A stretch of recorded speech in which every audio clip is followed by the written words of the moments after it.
बिस्मिल्लाहिर्रहमानिर्रहीम। अस्सलाम वालेकुम नाज़रीन, आप देख रहे हैं मेरा YouTube channel astrologer Mauzam Khan और मैं हूं मौज़म ख़ान। बहुत दिनों के बाद वीडियो बनाने लगे हैं। कोशिश करेंगे आपको कि अपनी ज़िंदगी के कुछ एक्सपीरियंसेस शेयर किए जाएं। ये वीडियो मैंने बनाई है कि मैंने ये जो एस्ट्रोलॉजी है ये कैसे सीखी और किस तरह ये एस्ट्रोलॉजी मेरी पहुंच में आई। बचपन में मैंने सुना था कि टीचर इज़ वन हु या the Guru is one who dispels the darkness. तो मुझे ये बात कभी समझ नहीं आई थी कि ये डार्कनेस क्या है और किस तरह कोई टीचर इसको ख़त्म करता है। बात आगे बढ़ी तो पता चला कि जो टीचर होता है वो आपके अंदर इल्म की एक रोशनी भरता है और आपके जो अंदर की इग्नोरेंस है उसकी कालक को मिटाता है।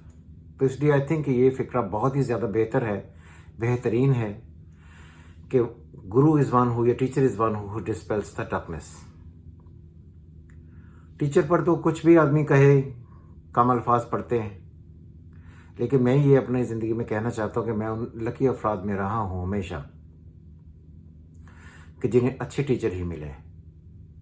सबसे पहले मैंने पामिस्ट्री शुरू की थी पढ़नी M.A. मलिक साहब से, जिन्होंने हाथ की ज़ुबान किताब लिखी है। ये तस्वीर मैं अपनी शेयर कर रहा हूँ, वो मेरी शादी पर मेरे वलीमे के दिन मेरे घर पर ही खड़े हैं और मुझसे वो बात कर रहे हैं और ये तस्वीर तब की है।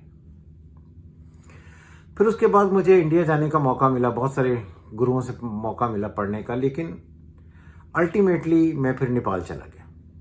उसकी एक रीज़न्स थी और रीज़न ये थी कि एक दिन मैंने अखबार पढ़ा।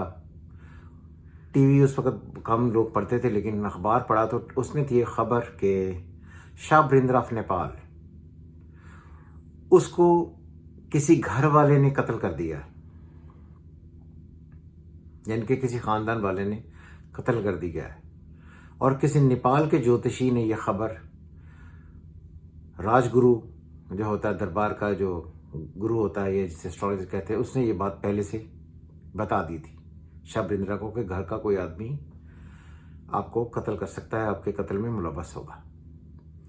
इस बात ने मुझे बहुत, और जिसे हिंदी में कहते हैं, प्रभावित किया और मैं बहुत उस हसार में आ गया था कि ये किस तरह हो सकता है कोई आदमी ये पढ़ ले कि आपके ख़ानदान का कोई आदमी आपको कत्ल करेगा या आपके कत्ल में शामिल हो जाएगा। बहरहाल हमारे एक दोस्त हैं इरशाद घुमन साहब, मैंने उनसे बात की कि जी मैं एस्ट्रोलॉजी करने के लिए नेपाल जाना चाहता हूँ, तो क्या करूँ। उनके एक दोस्त थे, वो नेपाल में कुछ रह के आए थे, हम उनसे मिलने इस्लामाबाद चले गए। उन्होंने मेरी तरफ देखा, उन्होंने कहा ठीक है, लड़का आदमी नेपाल चला जाए, वीज़ा इसका लग जाएगा आसानी से, तो उसमें कोई इश्यूज़ नहीं होंगे। मैं नेपाल चला गया। जिस साहब के पास जाना था मुझे अच्छी तरह इससे याद है, शकील साहब उनका नाम था। मैंने आज तक उनसे कभी मिला नहीं, लेकिन उस वक्त पाकिस्तान एम्बेसी में कहीं काम करते थे।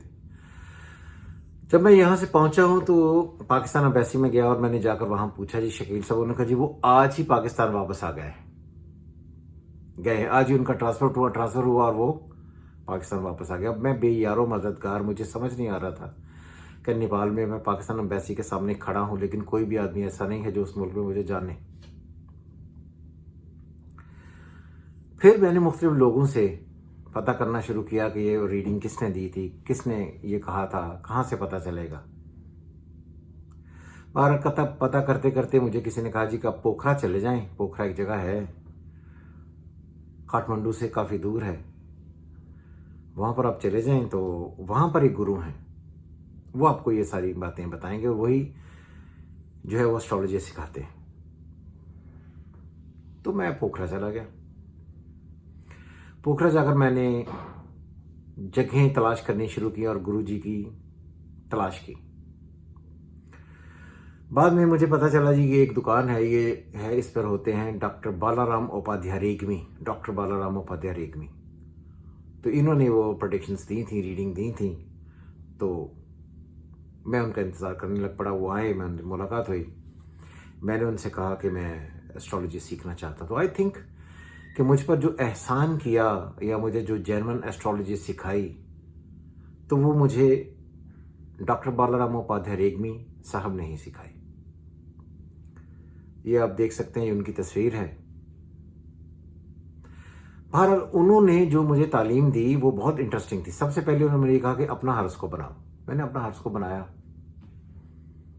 उन्होंने कहा ठीक है तुम्हारा हॉरोस्कोप। फिर उन्होंने एक हॉरोस्कोप और बनाया। तो उन्होंने बनाया कि तुम्हें एस्ट्रोलॉजी थोड़ी सी आती है, पहले तो इसको पढ़ो।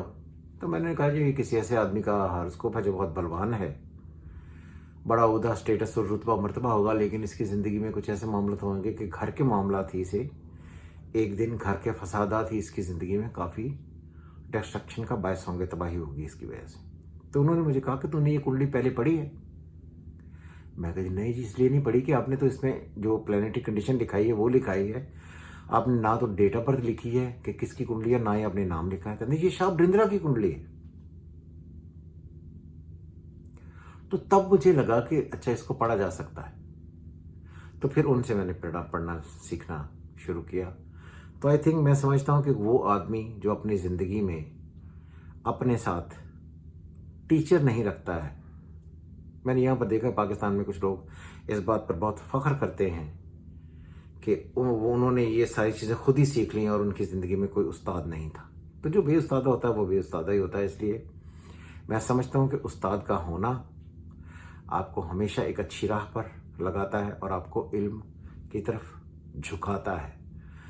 सो इसलिए मैं समझता हूँ कि इल्म हासिल करें और अपने टीचर्स की इज़्ज़त करें। मैं आज भी उनकी बहुत इज़्ज़त करता हूँ। उन्हें मुझे कुछ दिन पहले मेरे टीवी पर प्रोग्राम देखकर उन्होंने कमेंट किया कि I am proud of you. तो मैंने उन्हें कहा कि गुरुजी ये सब कुछ आपकी अपनी दी हुई शिक्षा यानी तालीम की वजह से ही मुझ पर है और मुझ पर ये एहसान है। तो इसी एहसान को मद्देनज़र रखते हुए मैं उन्हें सलाम पेश करता हूँ। और आप सब लोग भी जिससे सीखें अपनी ज़िंदगी में टीचर्स की इज़्ज़त करें, क्योंकि टीचर बादशाह खुद नहीं बनता, वो बादशाह बना देता है। तो इसलिए teacher is one who dispels the darkness, ये बात बहुत अच्छी है और यही बात सच है। सो मैं समझता हूँ कि जो वो लोग जो भी इल्म सीखें अपने टीचर्स की इज़्ज़त करें। टीचर को कहा जाता है इस्लाम में कि बाप के तकरीबन बराबर दर्जा है उसका। इसी उम्मीद के साथ कि आप भी अपने टीचर्स की इज़्ज़त करेंगे, उनको सलाम पेश करते रहेंगे। जब भी आप अपनी ज़िंदगी में किसी अचीवमेंट में हासिल करेंगे या कोई अचीवमेंट आप हासिल करते हैं तो आप उन्हें सलाम पेश करेंगे। उनको सलाम पेश करना ही आपकी ज़िंदगी में आपको आगे लेकर जाएगा। हमेशा की तरह खुदा हाफिज़। पाकिस्तान जिंदाबाद।